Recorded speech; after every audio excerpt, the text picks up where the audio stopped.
Welcome to the ReRooted podcast with Francesca Maximé, trauma-sensitive mindfulness meditation teacher and poet. Together, we'll take a closer look at approaches to transforming trauma with insights from psychology, neuroscience, spirituality, social justice, and the creative arts.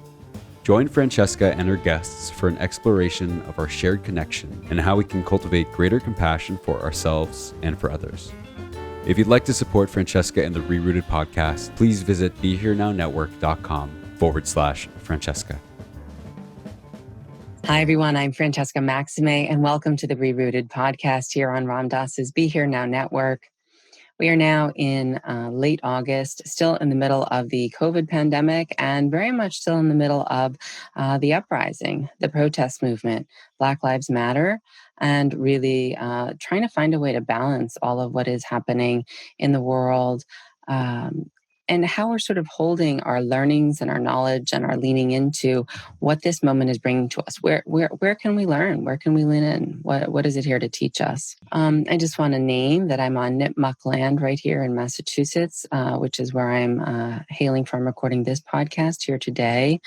The people who are the rightful caretakers of this land. And this is where I grew up. I also want to name that my pronouns now, thanks to Josen Tamora Gibson, are she, we, us. And he really gave me that sort of opportunity when he was saying this. I heard him say that these were his pronouns, that it's not just about the me and the I, me, mine, but it's also about the collective. And I think that that's part of what we're talking about, is where we find division and separation and how those are constructed and perpetuated systemically over time. And then how does that show up in us as individuals? And how we can usually, use our intention, our mindful awareness to kind of, open to this we, this us, this collective. And what does it mean to really belong to one another and move toward our collective liberation? So today's guest is talking about something that I think, some people may find a little bit, this is an interesting topic. I wonder what they're going to do with that. And I don't really know what we're going to do with it either, but I'd like to invite in a curiosity, a certain kind of a conversation where we're exploring, right? We're not having a judgment about whether it's right or wrong or good or bad, just like we're not saying it's right or wrong or good or bad to talk about words like racism, to talk about things like incest, to talk about things like, climate change or global warming. We can talk about things that sometimes make us feel a little bit contracted. And today's guest is Dr. Diane Goodman. And we're going to talk about issues that pertain to the Black experience in the United States and to the ways in which there is and maybe sometimes isn't so much solidarity between people of Jewish orientation, religion, descent, however Diane explains this. And she is by no means the spokesperson for all people that are Jewish. However, I am inviting her in to have this conversation because we met several years ago. She's a trainer, consultant, professor, speaker, author, and activist. And she works to collaborate with individuals and organizations to build consciousness, competence, and commitment to create equity and inclusion. She's been doing this for 30 years, and she and her associates have worked with a wide range of organizations about building capacity around these issues and using a participatory approach. She helps people increase their awareness, knowledge, and skills to foster and sustain greater equity and inclusion. So welcome, Dr. Goodman. Diane, it's so lovely to see you again. Thank you so much for joining us on ReRooted. Oh, it's a pleasure being back and speaking with you today. Yeah, and thank you. How would you like to describe your social location? I gave a few pointers, although not the whole kit and caboodle over here. How would you like to self-describe your social location? Well, also just I use the pronouns she and they. So I am a cisgender woman who is of Jewish descent, Ashkenazi or Eastern European descent. And what I want to make clear is Jews are such a varied group that it's really difficult to talk about Jews or the Jews, as I sometimes hear, because there are Jews with hugely ranging different religious identities, from Jews who are atheists to Jews who are highly religious and ultra-Orthodox, and everywhere in between on that continuum. There are Jews who claim it more as a cultural or secular identity versus a religious identity. And that's more where I placed myself. I did have some religious Jewish training. I was bat mitzvahed. But really, at this point, I see myself more as a cultural Jew. That clearly is the lineage that I come from. Both of my parents were Jewish. My grandparents were Jewish. So clearly, I come from that legacy and that tradition and that heritage. And yet the religious aspects are not what I most connect with. And I know that that's not uncommon. I know there are many Jews who are very aligned with Buddhism, and that also resonates for me. And my family has been here on both sides since the very early 1900s. So many Jews have come over at different points in history for many different reasons and from many different places. My family all immigrated from Eastern Europe, Russia, Poland, again around 1900. So my grandparents were all either born here or came here very young. So they, lived here. My parents were born here. I was born here. And so that is a particular Jewish story. Clearly other Jews came here later, some earlier.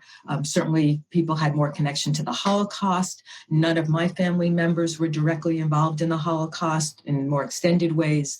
So that also is not a story that for me, I live with that trauma as directly as other people may. So all the way of saying that I'll share my particular perspectives, but really reminding people that I speak out of my perspective and that the range of Jewish perspectives and what that means to people is really vast. Yeah. And I really appreciate that. And I really I love the honesty in that. And again, we're just exploring this to have a conversation, right? We would have different conversations with different people from the Jewish diaspora, just like we would have different conversations with people from the Pan-African diaspora. And so this is just a portal to opening to even begin to say, as I did with a woman who's a Korean American therapist for my other online web TV show called Inside Out, when we were exploring Asian American and Black American solidarity, or what gets in the way of that solidarity around issues as we're sort of investigating and unpacking what's happening with the uprising and the protest. And it kind of, begged the question for me, because I've heard many times folks who are Jewish in this time say, yeah, and we know what that's like because this is what our experience was with the Holocaust. And I guess I'm sort of maybe, I don't know if this is where I want to get to. I don't know if it's the place to start, but it's sort of the question that's been burning for me is when a Black person who's been in this country for a long time and has experienced, the institutional, the legacy of institutional racism and enslavement and whatnot, hears that from perhaps a well-intentioned or a well-meaning or attempting to be relational Jewish perhaps friend or colleague. Oftentimes that can feel like it just doesn't land. It just doesn't feel like the person is being met or heard. And so that's sort of the fundamental question is, how do we find a way of connecting or understanding in that space of, yes, trauma here, and also not the same trauma? Mm-hmm. Right. And I think that's what's really key. And I talk about this a lot in the work that I do, is how can we use our own experiences of oppression or being marginalized to connect with, to relate into, to empathize with other people's experience of those experiences of feeling marginalized or oppressed without equating. And I think that's what's critical, is how do we use that as a window, not as a way to say, I know just what it's like for you, because we don't.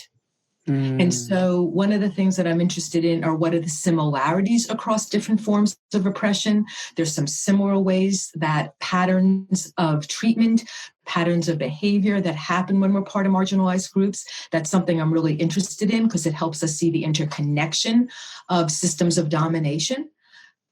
And every form of oppression is unique. It has its own unique history. It has its own unique manifestations. It has its own ways that it has been manifested in the United States in particular.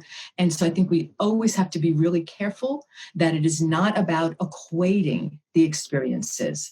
It's about how can I use my experience to relate into, to understand your experience, but valuing your experience as your experience and my experience as my experience. And so I think that's where there's a fundamental disconnect that almost always will create a rupture when people feel like their experience is being appropriated or their experience is being equated in a way that does not feel true for people's realities.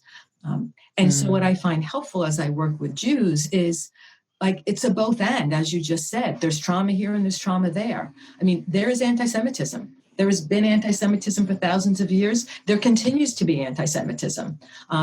We've seen that in some very dramatic ways, by synagogues, shootings in synagogues and synagogues being defaced and the rise of anti-Semitic incidents. So, I mean, in our current reality and certainly historically, not only the Holocaust, anti-Semitism is real. And there's still beliefs globally about, Jews controlling, the world, Jews being proxies or getting proxies to do the work. We hear that with the alt-right, Jews will not replace us. So there's a very real reality of anti-Semitism. And that is different than the very real reality of racism and anti-Blackness. Yeah. And so I think we can hold both and understand both, and most importantly, understand how they serve to sustain white supremacy. Because always when you get people from marginalized groups pitted against each other, who does that benefit? Yeah. And it will always benefit the people who are in power. And so if we care about eliminating white supremacy and anti-Semitism, then I think that is such a harmful way to be approaching each other. Yeah, I really appreciate all of what you're saying. I'm just curious, since you do so many trainings and workshops in different organizations and settings, do you have an example of maybe a real-time situation where you've seen this play out, maybe not so well, and maybe where it's played out like a little better, where there's been a learning or something there? Does that anything come to mind there? Yes, in the sense that another sort of broad principle is that often it's hard for people to hear someone else's pain when they feel their pain hasn't been recognized. Yes. Can we just pause on that? It is hard sometimes for people to hear someone else's pain when their own pain hasn't been recognized. I think that's really important. Thank you for saying that. When they feel that it hasn't been sufficiently recognized, when they feel as though it hasn't been met in a way that they feel understood. And again, as a therapist, I'm talking about attachment theory and the ways that we're safe, seen, and soothed, and the way in which we feel secure and we build secure attachment, and the ways in which being held and being attuned to and having that empathy where we can resonate with and then, feel from the other person's perspective, but not drown in it, still know that we're an autonomous being. So all of those things I think are really valuable to consider, but that it's about, wow, does my opening to your pain negate the fact that I still have it and I don't feel like I've been understood? Yeah. Right. And it gets complicated in so many ways when we're talking about the experience, and again, of Jews who have been racialized as white or identify as white. Let me back up a little bit. Sure. Yeah. This conversation, because I want to acknowledge Jews are of all ethnic and racial backgrounds. In the U.S., it's the majority is Jews of European ancestry, Ashkenazi Jews, particularly Eastern European, that are called Ashkenazi Jews. So when people think of Jews in the United States, that's who they tend to think about. I want to acknowledge that there are Jews of all different racial backgrounds. and who come from all different parts of the world. There's Sephardic Jews that have more of a from Spain, Jews that are Ethiopian Jews, they're Chinese Jews, they're Indian Jews. And so I want to be really careful that when we're talking about this conversation, I think we're referring particularly to Jews of European ancestry who identify as white or have been racialized as white in this conversation, but to acknowledge that it's not the experience of all Jews. And within the Jewish community, there's certainly their own tensions between white Jews and Jews of color. Yes. How Jews of color feel within the Jewish community. So I just want to... No, thank you for that. It's an important distinction and clarification. Thank you. So when I'm talking about sort of Jews, I'm really talking about Ashkenazi Jews, which certainly in the Northeast is the most predominant dynamic, but even historically with the relationship of Black and Jews has been particularly with Ashkenazi Jews. So what gets complicated about Jews, white Jews, being able to hear the experience and the pain of BIPOC, Black, Indigenous people of color, particularly Black folks, is one, the sense of, is my pain being acknowledged? Is my oppression being acknowledged? And so that's one piece of it. It gets complicated by that for many Ashkenazi Jews in the United States, there has been economic mobility. That my family came with nothing, but they built businesses, and I became middle class. And that happened for lots of other Ashkenazi Jews. Again, not for all Jews. Not all Jews are rich. Jews are all economic backgrounds. Right.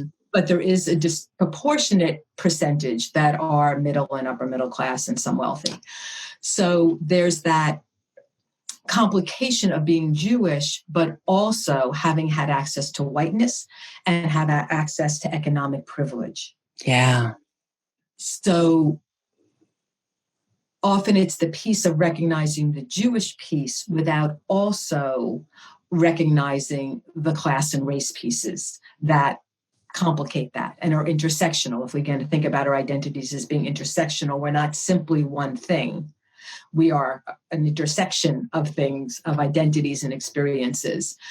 And so when we just focus on one piece, sometimes it leaves out some other important pieces to understanding our experience or other people's experience. And because there has been a history of Jews and Blacks having an alliance, but because Jews could assimilate into whiteness and Black people could not, and there was economic mobility for white Jews that was not for Blacks, and that some white Jews end up more aligned with their economic interests or their racial interests, that there's created some ruptures. Again, there are Jewish scholars and Black scholars who speak to this obviously much more extensively. And sure, we're just naming some of the things that you've seen, yeah. But all that makes these conversations much more fraught, because it's also, can I trust you? So I know for Black folks and people of color, it's like, can I trust you as a Jew? There's sort of this assumption, I'm a Jew, I'm liberal, I vote Democratic, and my people marched with Martin Luther King. And yet, because there's been a history where that has not always shown up in that way, there's distrust from people of color. So there, just to name some of the complicated dynamics that happen when people come together. So to get back to what some things can be helpful is to acknowledge some of this, is to acknowledge that it's complicated. Yeah, just naming it. To acknowledge that, yes, there is anti-Semitism, but that does not negate the ways in which Jews can have access to white privilege. Sometimes it's more, people are more comfortable thinking about, even if they can't fully claim a white identity, because again, Jews have been racialized in different ways.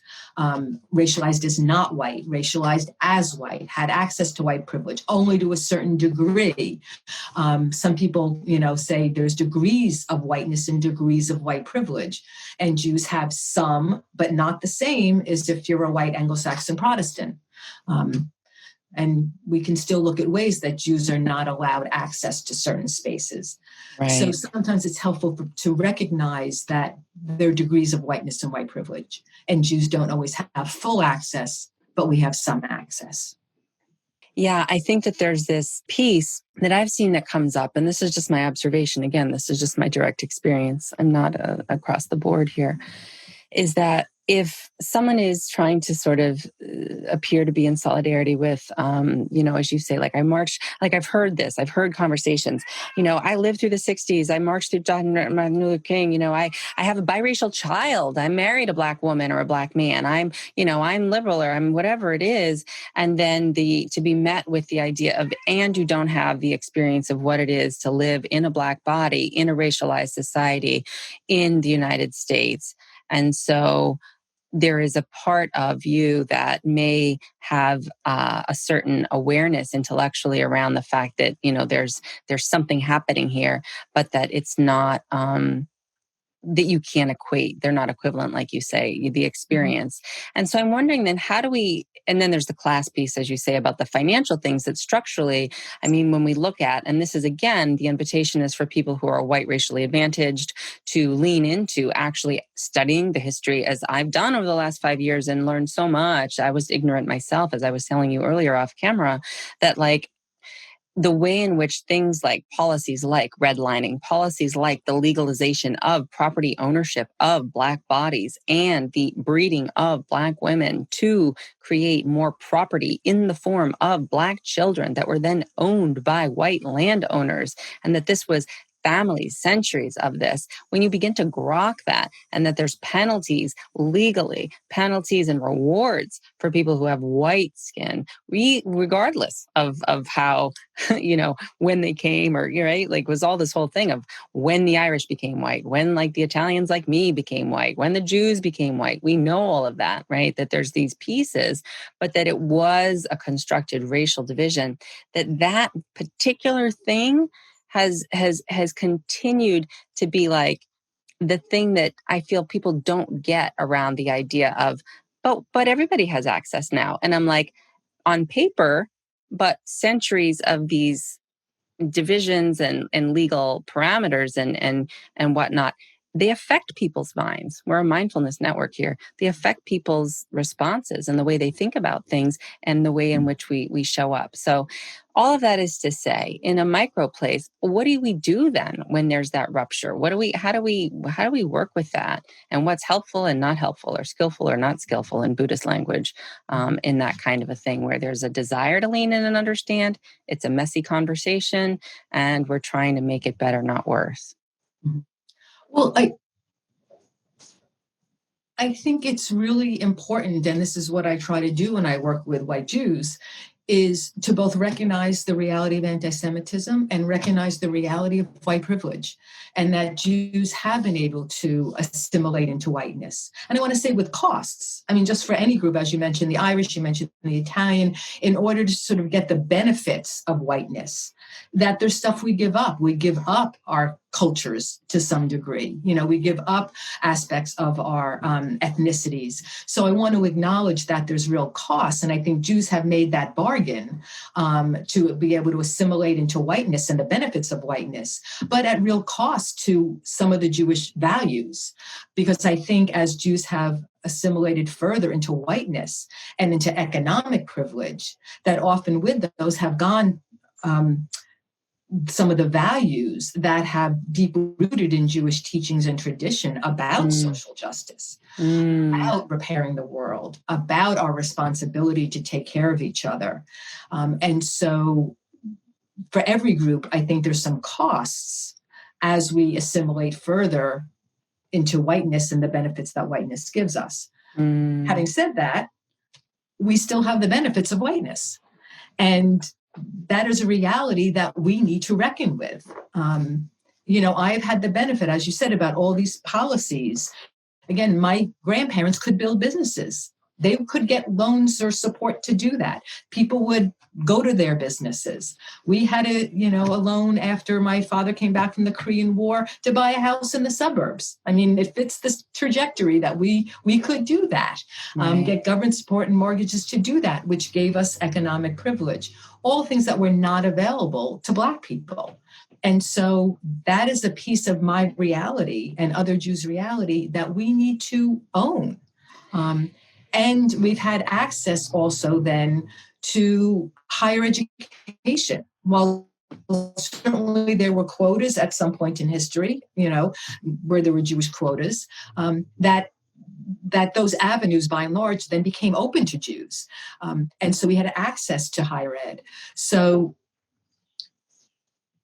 I think it is really, again, the both and recognizing the anti-Semitism, but really helping Jews who do have white privilege to understand that white privilege. So it's not equating. So we can own the places in which we have privilege, in which we've been advantaged and continue to be. And at the same time recognize there are ways in which, we still face anti-Semitism. Yeah, I think that that's really important. And I think that, this idea of, I think, there's something there. Again, it's hurt, right? It's hurt. There's hurt. When I've seen it and I felt it. I felt it even yesterday. I was telling you off camera, and I'll share it a little bit. I was in a sort of what would be like a spiritual mindfulness, trauma modality kind of community, of which I'm a part of many of them, in a sort of larger container of a retreat setting. Of course, everything's online now for COVID. And I really was kind of refraining from speaking much because I'm, as I said, multi-ethnic, but was ignorant about the depth of what we're talking about in terms of policies of redlining, or Blacks being not getting the GI Bill when they came home from the war. And like people, like just this whole thing that sets up systems of inequality based on, I didn't know what I know now because I've actually studied and read a lot of books and taken classes. And I feel it differently, obviously, also because I'm more in tune with the pain of what that means. But that yesterday I was watching, or in this, group, and I was just sort of watching, and I was saying, I'm the only person of color here. There's an international audience, which is interesting. A lot of people were from Israel. A lot of people were from Argentina. A lot of people were Jews from Argentina, which is interesting, right? So culturally, I'm South American, but I'm, Jewish and I'm white in that culture. Or, a lot of folks were from Italy or from wherever they were, but they're white. And then there's me. And then we're having this conversation about diversity. That was the topic of the day. And I'm listening and I'm sort of watching how they're processing this. And I'm not saying too much. And then the conversation opens up and I'm still sort of just watching and silent because I didn't feel like there was anything there that, would stick or land that I could really offer. And I'm like, you know what, if they're not ready or at that level of conversation, then, I'm not going to say much. But when I was invited into conversation and I shared some of the things that you and I are talking about now, what came back was, Bernie Glassman did this, thing about going back to, the concentration camps. And, it was that whole like, and I won't call it a false equivalency, but to your point. And I just, again, felt like, wow, yes, and that's happening in real time. And that happened with me as I am when I've been invited by people who are asking me to speak about what it is to explain to my degree of understanding the Black experience in America, right? And this moment of why diversity and inclusion is important. So I think it happens automatically with people. And I think that for maybe some Jewish people who are finding themselves in that place to understand what it's like to be on the other end of receiving that. So I'm the person who's Black that you're saying this to, and I'm saying, yeah, this doesn't feel like a safe friendship anymore. And I feel like I need to pull away, or a safe community anymore. And then the next piece that comes is, well, you're angry. Well, you don't understand, or you don't want to be friends. And so how do you deal with that? Mm-hmm. Well, no one wants to feel like their experience is being invalidated and dismissed. on anyway. So I know that there is just in my experience talking with people, my BIPOC friends, particularly Black friends and colleagues, there's tremendous frustration working with white folks, especially white leaders, who say that they want to be advancing racial equity in their organizations or in society or in their communities, but again can't own the white aspects of themselves and use that way to deflect. So, if we're going to couch it in spiritual language, it's, what is the spiritual bypassing that people are doing? What is the unhealed trauma I think that people have? What are the ways in which almost always it's easier to see ourselves as a victim than as perpetrators of or enablers of oppression? Interesting. So it's hard for me to hold that I could be a victim in one circumstance, but also an oppressor in another. And most of us are. Mm-hmm. Often I'll have people think about our full range of social identities. And most people both occupy positions part of dominant culture groups or privileged groups and marginalized groups. And that can be very helpful, going back to we talk about what are the windows that get created. Because I know what it's like to be a woman. I don't know what it's like to be Black or Latina. But when I know the anger I have when I see sexism, and then I see the anger people of color have around racism, it's not that that's the same, but it's like, oh, I get that when I watch the Me Too movement and the story after story after story after story of how women have been victimized and sexually assaulted, and what happens for me, it's like, oh, how does that help me connect to the experience of Black people watching people being killed and unfairly treated in the criminal justice system? So again, it's not the same, but how does that offer me a window? Similarly, when I'm part of dominant groups as a white person, as a heterosexual person, how does that help me relate to other people from dominant groups? So whether it's men or whether it's Christians around anti-Semitism, I know the struggle it is for me and people like me to understand racism and the defensiveness that happens, and how it's a lot easier for me to talk about my oppression as a woman than it is to talk about, how I enact. Yeah, I've seen a lot of that too. As a white person. Right. I've seen a lot of that too. I know what it's like because I'm a woman. And also from white Jewish women, I've seen it also. So it's kind of compounded. Yes. And again, it goes back to the same principle of we do not know and we cannot equate. And how do we use our experience as a way to relate?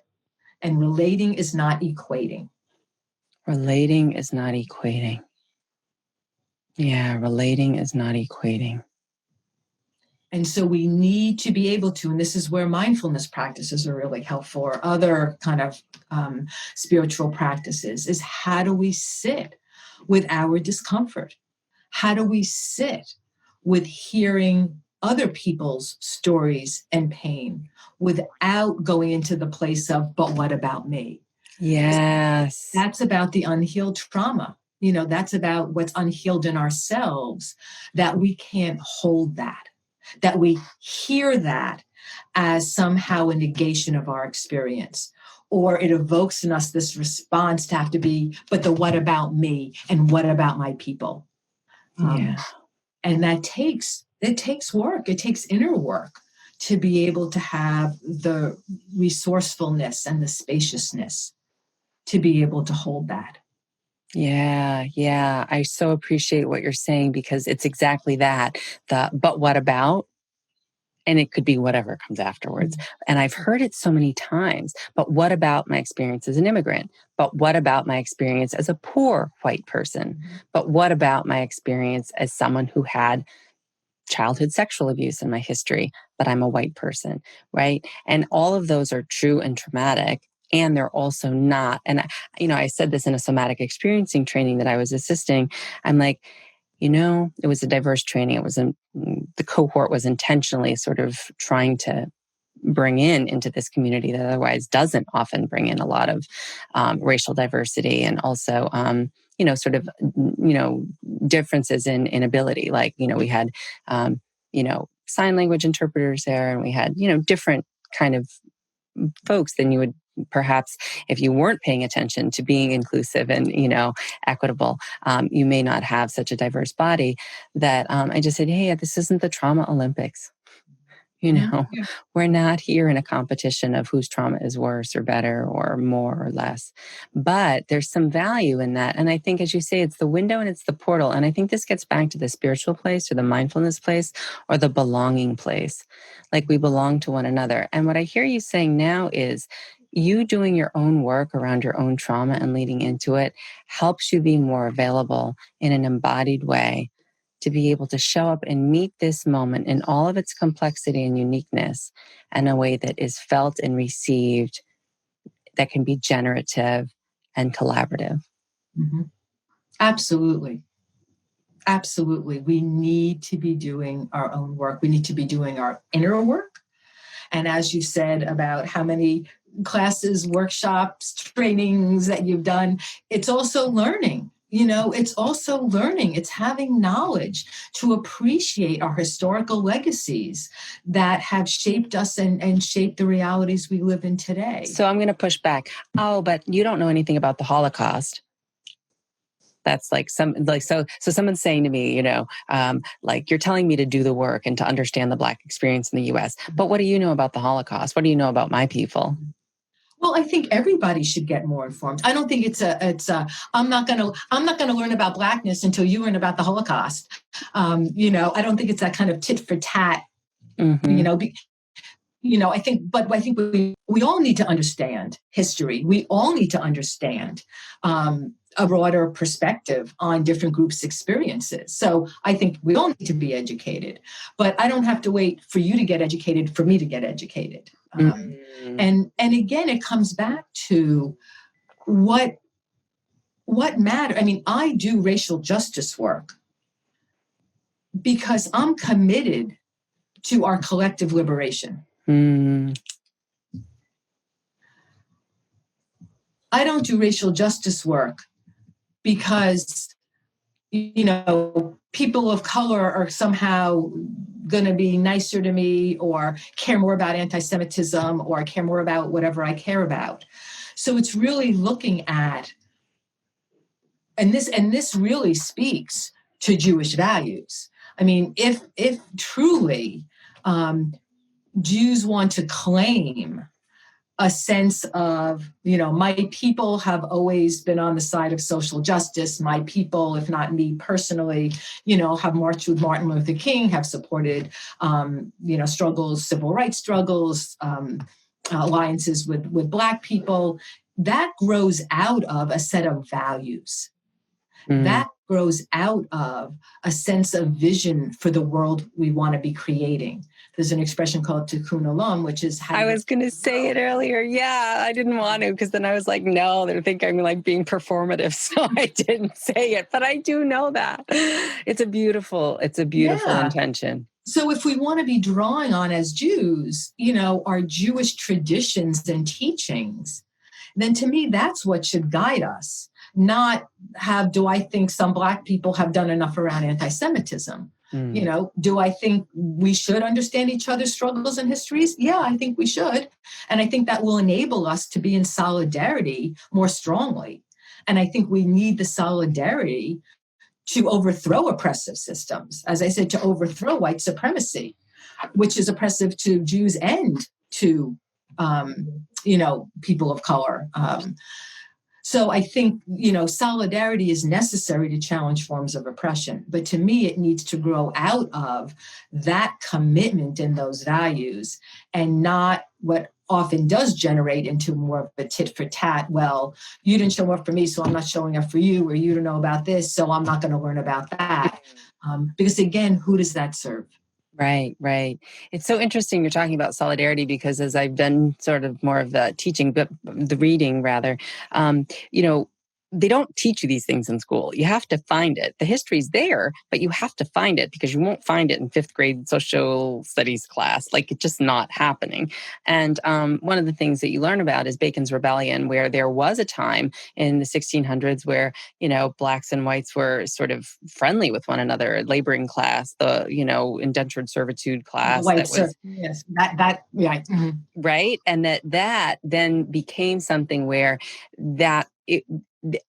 there was the divide and conquer around racial lines, so that those who are working in solidarity with one another and not having racial division, having friendship, having relationship, that was created at that time to then divide, so that some were given some, those with light white skin, and others were denied, those with dark skin. And then we have the hierarchy of who has access to opportunity and privilege in a way and who is denied that. And then from that, all of the other laws and whatnot over time. So what you're speaking about in solidarity is what I'm trying to call attention to is it's not just a personal thing.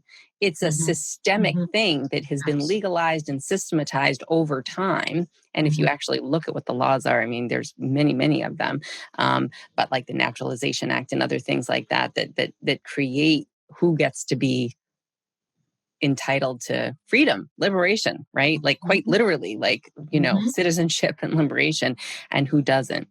The other thing I wanted to say is that there's a similarity with this Tikkun Olam. There's this similarity about the collectivist culture mindset that we find in, for example, African-American culture or in Latinx culture, or in that isn't exactly what we find in more of that individualistic Western culture.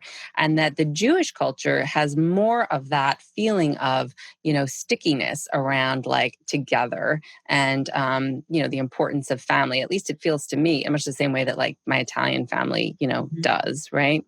But that is maybe a portal to connection and solidarity and belonging, is finding the places where we think alike. And this is where the cost of assimilation, because those very qualities and orientations to each other get bought off by access to whiteness, because the systems of white supremacy and whiteness are about individualism, are about materialism. It's about, success for yourself. And so that's kind of the devil's bargain, as for Jews and other groups who became white, again, very strategically by the white elite, to create these kind of racial divisions. So there wasn't a challenge to the larger elite white Christian power structures. Just what happened with Bacon's Rebellion. I mean, this has been a theme throughout the history of our country, is, how to ensure that marginalized folks are not connecting across class, across, race. So the system stays in place for the people who are benefiting, which are white, wealthy Christian people in this country, historically and currently. And so, again, sort of allowing Irish to become white, Italians to be white, Jews to become white, there's a bargain that gets made, implicitly or explicitly, to adopting more of the dominant white cultural values, which diminish some of the other values of people's communities. And so that's, I think, where some of the shift has happened, where Jews had been more aligned in solidarity with oppressed groups. But as we've assimilated more into whiteness and into the class system, the capitalist class system, that those kinds of values are not rewarded, and other values are rewarded. And that has been a piece of what has created more ruptures with other marginalized communities. So I think there really is value in groups generally, but certainly for Jews, to really look at what are those cultural values, what is that sense of responsibility to each other, that sense of community, the sense of repairing the world, and how do we hold on to those and see where those align with other groups who have other values. And certainly from a spiritual perspective, basically all traditions in some way come down to, how do we take care of each other? How do we take care of those in need? So I think that really is important for for Jews and I think others to be looking at, because I think there are a lot of connections. And I want to say that still, whenever I do anti-racism work, especially where white folks are involved, it's disproportionately Jews. That so while I think it's gotten more complicated, I still see, and for numerical, representation, I mean an over-representation of white Jews involved in civil rights, racial justice work. Yeah. And not surprising. Voting patterns, we still see Jews doing that. So I also don't want to distort that Jews no longer care about things. No, on the contrary, I think there is a deep, I see it, and I think that that's why it feels so weird when it happens. Yeah. I think that's where the disconnect is like, wait, what? But I think sometimes I see Jews rely on that legacy too. Well, I'm a Jew, so of course I'm liberal, and of course I'm progressive, and of course, I'm connected to, Black struggles. And I think it's challenging that of courseness, and really looking at, okay, so how are you really showing up around that? What does that really mean and look like? Yeah. No, I appreciate that sort of moment-to-moment present awareness and checking in. Where am I today? I thought I was this, maybe I'm that. And, I interviewed Dr. Janet Helms, who is a clinical, researcher around these issues around racial equity. And she talks about the stages of racial identity development for white people and for Black people, but, sort of where we make contact, where we are in our awareness, whether or not we're sort of in this place of being the good white liberal versus like actually like getting, the color blindness, that I don't see race, I'm non-racist, and how that's not helpful, that it has to actually be anti-racist, which is sort of uprooting in much the same way the Buddha would talk about, like uprooting the weeds and then planting new seeds. It's a both and, right? Like, and then coming into this sense of like embodied collective belonging to one another. And that's really the goal, but that's sort of, it's not the final stage in that it's the end point. It's where the real expansion, if you will, can really start to, unfold. It's sort of where the garden really starts to flower, But you mentioned a lot about the assimilation piece, which I think is really important for people to consider and think about, because I know that I took a class called Before They Were White, or Before We Were White, I think, in any case. And it really just invited you to kind of go back and unpack where you're from. What does it mean? What do you know? What don't you know? What cultural pieces were lost for grounding, for connection in having to become white? They showed quite literally, I think it was the Ford Motor Company, but I could be wrong, old pictures of like a melting pot cauldron, like literally like a big, of like people like kind of going, it was sort of a fake cartoon, or maybe it was a black and white, like a jokey thing, but like of people like kind of going in and their Slovak clothing, their beautiful red, scarves, and how all of these things, and then they came out, as was done with the 60s scoop and with the indigenous residential schools and whatnot, all of that beautiful, uniqueness and cultural, that all of that had to be put away for a little white cotton shirt and a pair of black pants. And that was that, basically, and this is part of assimilation and what gets lost in that, and I think that's important, because there's grief there, that through that grief, to your point about trauma work, people who are white racially advantaged in this white supremacist society can use as a window to the connection while honoring and holding their own pain in a way that doesn't negate it. Can I just say one thing about the assimilation? Yeah. Because I think what's really important is who got to be assimilated. Yeah. Because there were certain groups who could assimilate, and there are people who could not assimilate. Black people have never had the opportunity to assimilate as a group. Right. No, I get it. Individuals do things. So that's a really important distinction, because I hear a lot of different white ethnic groups, including Jews, say, I came here with nothing. Our families built businesses. We prospered. Why can't they? And one of the reasons is, as I said, we had all sorts of opportunities if we were willing to assimilate. Right.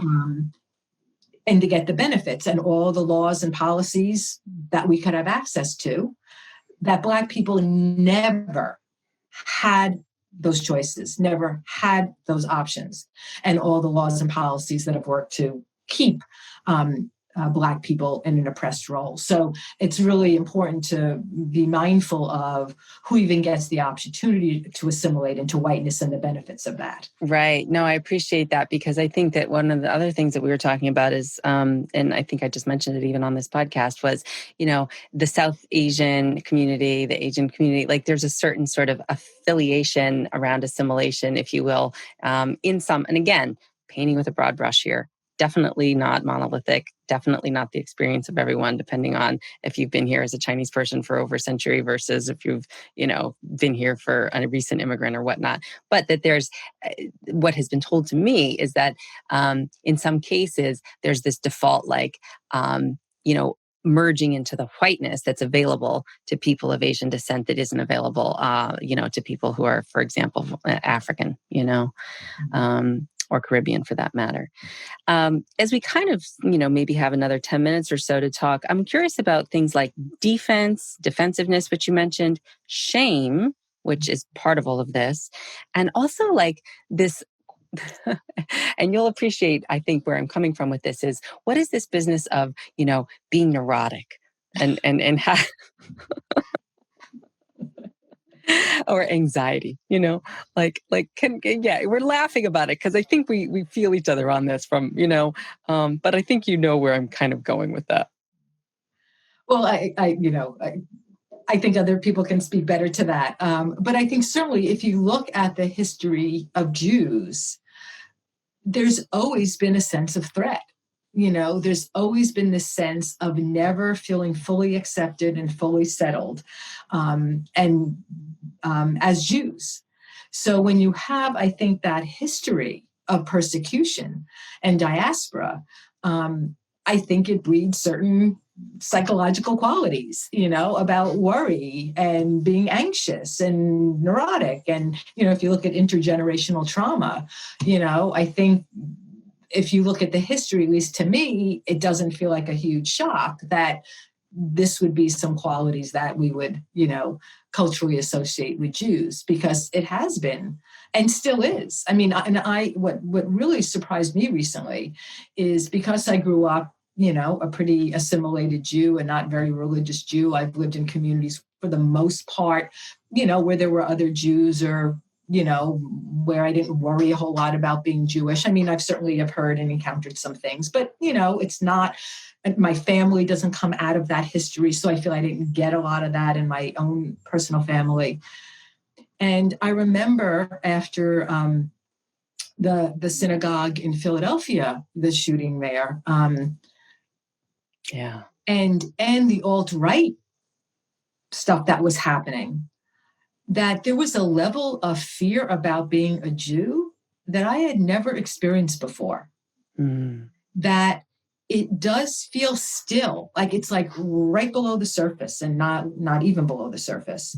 And all these global conspiracies, again, thinking it's always about the Jews and the Jewish global conspiracies, that it really raised for me, in kind of a surprising way, the amount of underlying fear about this could turn for as well as Jews are doing in this country, and that is all true. It just feels like in a moment it could turn. And I know that a lot of Jews live with that. I mean, that is much more part of their daily experience or consciousness, or right below their consciousness. It's not something that I generally do. Yeah, but you felt it then. But I felt it. Yeah. And so there is something about when you have thousands of years of persecution, and still what continues to circulate, the Protocols of the Zion of Elders, which is, this book, this anti-Semitic book, again, resurges as being on the bestseller list in places around the country. Like, it feels like it is still there. It is still there. And so there is a way in which this anxiety that Jews live with is not, I don't think simply, historical trauma, that we do live in a world that is still threatening and potentially even more threatening to Jews. And I think too, as much as I can think as assimilated as I am, and I can be as secular as I want to be, if they're coming after Jews, they're coming after me. They're not going to ask for, well, when's the last time you went to synagogue? Yeah. So it was really striking, the vulnerability that I experienced. And it helped me relate better to other Jews who I know walk around with this vulnerability, much more than I do. Closer. Yeah. I so appreciate what you're saying, because it reminds me also of we can't imagine and know anyone's internal experience. We can only just sort of project based on our own perceptions, or we can bear witness to. We can allow their space and curiosity about, and invite perhaps in through our groundedness, through our safety and sense of connection, of being able to just be in the present moment enough, holding the neuroticism, holding the anxiety, holding the real awareness that yes, there's some uncertainty there, with also being present to being curious about someone else's experience. That is, I feel, healing to this place. It reminds me of, I have clients that are Black, and one of my Black clients in New York is sort of saying, these people. He's like, I married someone who's white, but they sort of are okay watching Netflix or having an ice cream or doing whatever. I never have a day when I don't have anxiety over what it's like to be on the street. I've never felt safe on the street. I never don't have one ear perked, like the dog when, you sort of like come someone, like you see the ear kind of pop up and just like, that's not my experience to go into a relaxed state generally out there in the world. It's just never been. And I think that you're speaking to that's there too, even if you have white racial advantage, that can also be there. So again, not a false equivalency, but just naming that, like, right there. And that the difference I would say there is, I may be feeling that inside as a Jewish person, but mostly if I'm walking around in a white body and other people aren't identifying me in a way that is racialized in a Black body, that perhaps I have a protective factor there societally that someone in a Black body who also feels that undercurrent of anxiety doesn't have. Mm-hmm. May not have. I think we need to be careful about that, but yes, certainly walking, there's no question walking around in a white body, it gives me all sorts of freedom that Black people don't experience from everything that I know about people's realities. But and the piece that I really want to underscore what you were saying is about having the space to hear each other's stories and experiences. I think that's really fundamentally what this is about, and coming back to recognizing our shared humanity and our shared interest in creating a just world. I think with any work, and certainly with Jews and Blacks or Christians or Israelis and Palestinians, the work that's always done is like, how do you re-see people's humanity? How do you understand their history and their stories? And again, put it in the perspective of, and what is the world we want to be creating? Because it's not just about trying to get my safety and security or your safety and security or my humanity recognized or your humanity recognized. It's how do we create a world in which all of our humanity is recognized, where all of us can feel safe, where all of us can thrive. And I always feel like anything that gets in the way of that is problematic. And so there's certainly steps we need to get there. And again, it's not about the bypassing of let's just recognize our full humanity and we're all human and we don't have to pay attention to anything else that's going on. So we need to be in it. But it's holding on to that process is about liberation. Yeah. Yeah, I love that. The process is about liberation. And as we kind of wind down here, I think that's really important to just remember that we're walking the path. I call it, we're on the mindful path to becoming an embodied anti-racist. This is a path of becoming. And it's always sort of like this spiral that's expanding, and our connection is growing, and our ability to kind of be with more, and our capacity, our window of tolerance, if you're using our somatic experiencing language, is increasing as we do more of the work and as we bear witness more to our own pain.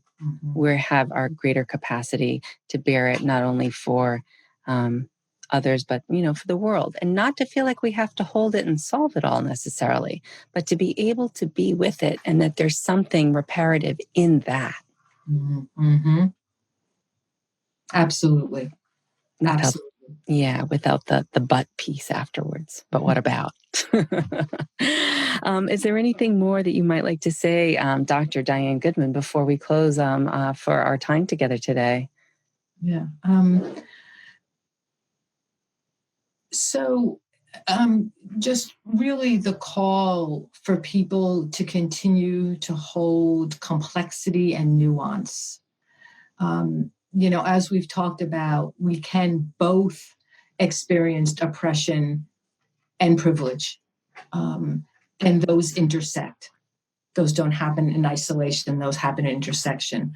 But that we are complex human beings who, for many of us, do experience both, know what it is like in different places, positionality on these power hierarchies that have been created in society.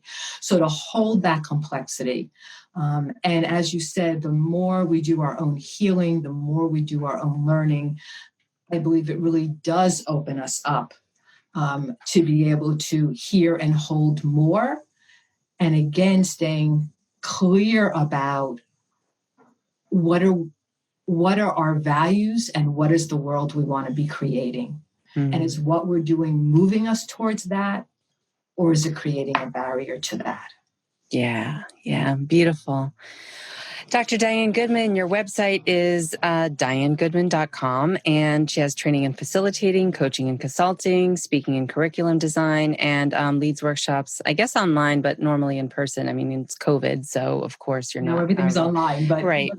But that you're still available. And so people can just find you, dianegoodman.com, and they can find me at MaximéClarity.com, MAXIME. Clarity as in clear seeing, CLARITY.com. And if you hit /resources, you'll find a lot of links to anti-racism resources that I've just sort of randomly collated over the last few years, including Dr. Goodman's website. So thank you so much, Diane. Always a pleasure. And thank you for having this conversation. It was a unique one. And I appreciate the fact that we can sort of explore the complexity of it together. Great. Thank you so much.